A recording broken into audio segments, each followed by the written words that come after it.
పైన నాయకులందరికీ నమస్కారాలు తెలియజేస్తూ ఈరోజు ఈ సమావేశం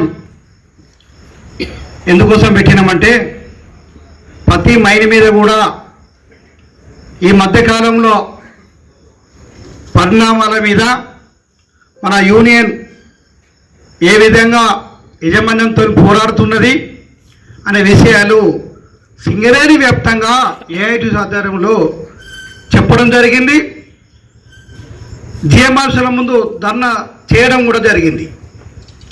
ఎందుకు ఈ ధర్నా చేయవలసి వచ్చింది, ఎందుకు ఈ మీటింగుల ద్వారా కార్మికులకు చెప్పవలసిన ఎందుకు వచ్చింది అని అంటే, ఈ ఫేక్ న్యూస్ కొంతమంది అనుమానాలకు తావిస్తున్న సందర్భంలో మన యూనియన్ నాయకత్వం ఎప్పటికప్పుడు కార్మికులకు ఏం జరుగుతున్నది అనేది పిన్ టు పిన్ చెప్పవలసిన బాధ్యత మన యూనియన్ పైన ఉన్నది. కాబట్టి ఇది చెప్పడానికే ఈరోజు ఇక్కడ గేట్ మీటింగ్ ఏర్పాటు చేయడం జరిగింది.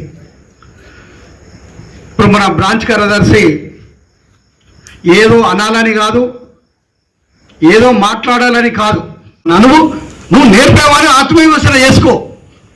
అసలు నువ్వు ఎన్ని పోరాటాలు చేసినావు, ఏం చేసినావు, ఈ కార్మికుల కోసం ఎన్ని హక్కులు సాధించినావు, ఎన్ని సర్క్యులర్లు ఇప్పించినావు, అది తెలుసుకొని మాట్లాడు.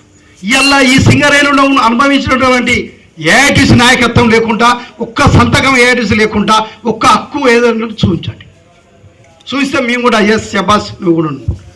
కానీ ఇవాళ మేము ఏఐటీసీ నాయకత్వాన్ని విమర్శిస్తుంటే బాధగా ఉన్నది, బాధపడుతున్నాం బాగా. ఎందుకు?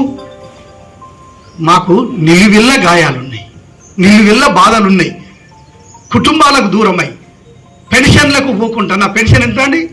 మా సిద్ధరామయ్య గారు ఎన్ని ఇంక్రిమెంట్లు కట్ అయినాయి, రాజ్ కుమార్ ఎన్ని ఇంక్రిమెంట్లు కట్ అయినాయి, నా ఎన్ని కట్లు అయినాయి ఇక్కడనే కదా చూడండి. నాతో చేసేవాళ్ళు వణికిన మనోళ్ళు ఉన్నారు. దిగి పని చేసినోడిని, కష్టపడి పని చేసినోడిని, కార్మికుల కోసం కొట్లాడితే 2 సార్లు ట్రాన్స్ఫర్లు అయినాయి. ఇంక్రిమెంట్ పోతే ఇలా